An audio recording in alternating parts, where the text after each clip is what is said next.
اور معاملہ کیا ہوا کہ عمران خان تو چلا گیا، لیکن اس ملک کا اس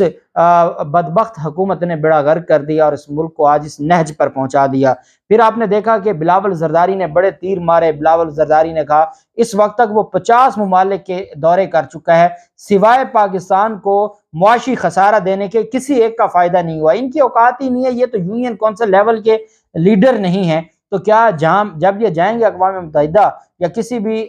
بڑے ملک میں جاتے ہیں، وہ جانتے ہیں ان کی اوقات، ان کو پتہ ہے کہ یہ کون ہے، یہ تو پرچی والے چیئرمین ہیں، یہ تو پرچی پر ایم این اے بنتے ہیں اور اس بنیاد پر یہ پاکستان پر حکومت کرتے ہیں۔ اب وہ دور انشاءاللہ ختم ہو گیا کہ پرچی والے ہمارے سر پر مسلط رہیں گے۔ بہرحال اب انہوں نے کہا ہماری جو ملٹری اسٹیبلشمنٹ ہے، ایک بھاری بھرکم وفد ایک ہفتہ امریکہ میں مقیم رہا، میٹنگز ہوتی رہیں، اعلیٰ سطح کی ملاقاتیں ہوئیں، شہباز شریف کی جو بائیڈن کے ساتھ ملاقات ہوئی، وزیر خارجہ کے ساتھ بلاول زرداری کی امریکی وزیر خارجہ کے ساتھ ملاقاتیں ہوئیں، اور یہ سارا کچھ ہونے کے باوجود آج یہ اس نتیجے پر پہنچے۔ عمران خان کے دور میں ہمارے امریکہ کے ساتھ تعلقات ٹھیک نہیں تھے، یہ الزام لگاتے تھے کہ جو بائیڈن کہتا ہے کہ عمران خان مجھے فون کرے گا، عمران خان نے کہا مجھے فون کرنے کی ضرورت نہیں ہے۔ بہرحال سارے معاملات چلتے رہے۔ عمران خان نے بڑا خوبصورت کردار ادا کیا جب افغانستان سے انخلا تھا، اور عمران خان نے سارا کچھ کیا، اور چونکہ وہ پاکستان کی بہتری کے لیے کہہ رہا تھا، امریکہ کو یہ منظور نہیں تھا۔ پاکستان کی بہتری امریکہ کبھی بھی نہیں چاہے گا۔ اس وجہ سے امریکی صدر کی طرف سے آج یہ سٹیٹمنٹ دے دی گئی۔ امریکی صدر نے یہ سٹیٹمنٹ دی، اور اس سٹیٹمنٹ کے بعد جو ہماری امپورٹڈ حکومت ہے وہ تو ان کو تو کچھ سمجھ ہی نہیں آئی۔ کئی گھنٹے گزر گئے، 12 گھنٹے سے زائد، جس شہباز شریف کے بارے میں کہتے ہیں کہ وہ صبح سویرے اٹھ جاتا ہے، نہ اس کو کوئی خیال آیا، نہ جو بلاول زرداری ہیں، نہ ہمارے وزارت خارجہ کی طرف سے، نہ ہمارے DGI/SPR کی طرف سے، کسی کی طرف سے کوئی رسپانس نہیں آیا۔ رسپانس آیا تو عمران خان کی جانب سے آیا، اور عمران خان نے منہ توڑ جواب دیا جو بائیڈن کو۔ جو بائیڈن کہتا ہے پاکستان کے بارے میں، یہ ایک تقریب تھی، اور یہ بیسیکلی جمعرات کو تقریب تھی، اور پھر جو اخبارات میں چھپا ہے، ڈیموکریٹک کانگریس کی مہم کمیٹی کے استقبالیہ سے خطاب کرتے ہوئے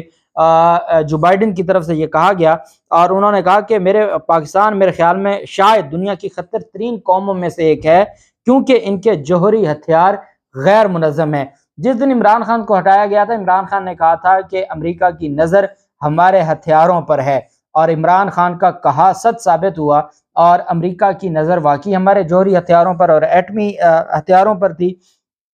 یہی وجہ ہے کہ ان کی طرف سے یہ سٹیٹمنٹ دی گئی، اور تیزی کے ساتھ کیونکہ حالات تبدیل ہونا شروع ہو گئے، اس پر عمران خان کی جانب سے ہماری جو وزیر اعظم ہیں، چونکہ وہ کرائم منسٹر ہیں، اس وجہ سے انہوں نے کیا بیان دینا تھا، یا مریم نواز یا نواز شریف کیا جو دیکھنا تھا ان ساری چیزوں کو، اس وجہ سے عدالت میں یہ جو ساری کی ساری امریکہ کی طرف سے جو معاملات کیے جا رہے تھے، اس پر عمران خان کی جانب سے جو سٹیٹمنٹ آئی، عمران خان نے سوالات پوچھے، اور یہ سوالات امریکہ سے پوچھے، اور اس پر مریم نواز کو بڑی تکلیف ہوئی، اور مریم نواز نے بجائے اس کے امریکہ کے یا جو بائیڈن کا تو نام لینا نہیں ہے، تو انہوں نے عمران خان کے خلاف ٹویٹ کر دیا، جس پر فواد چودھری نے کہا کہ ایون فیلڈ میں اور پاکستان میں امریکی سفیر مریم نواز۔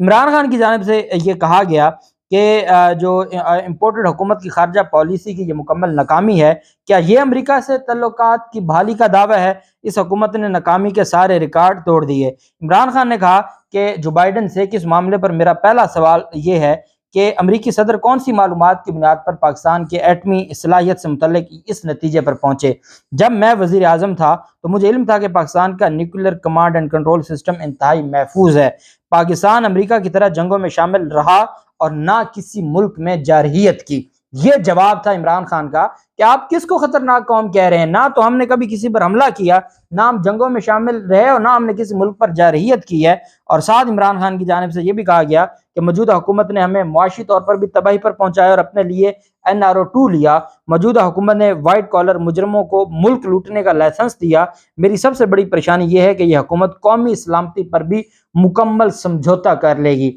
اس کے بعد شہباز شریف اور بلاول زرداری کی طرف سے جب بہت زیادہ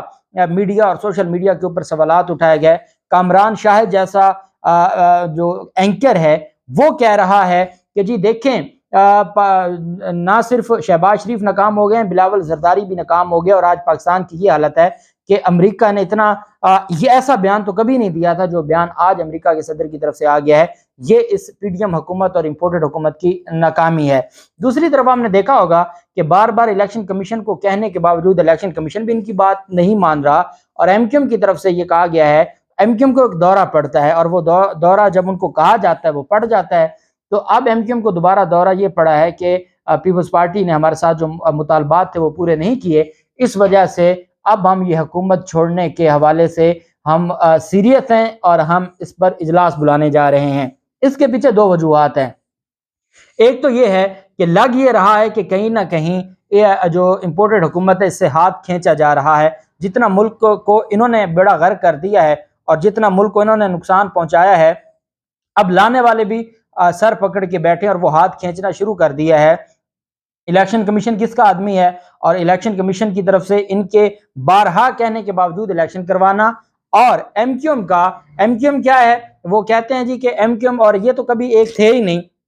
ایک ایلفی تھی جس نے جوڑا ہوا تھا، اب جیسے وہ ایلفی کمزور ہونے لگی اور پیچھے ہٹنے لگی ہے تو وہ ان کے معاملات بھی خراب ہونا شروع ہو گئے ہیں۔ تو یہ جو ساری چیزیں ہیں یہ بتاتی ہیں کہ یہ جو امپورٹڈ حکومت ہے اب اس کے دن گنے جا چکے ہیں، اور آج جس امریکہ نے ان کو لایا تھا اسی نے ان کو تماچا مارا ہے، اور آج جس ایم کیو ایم کے ووٹوں پر یہ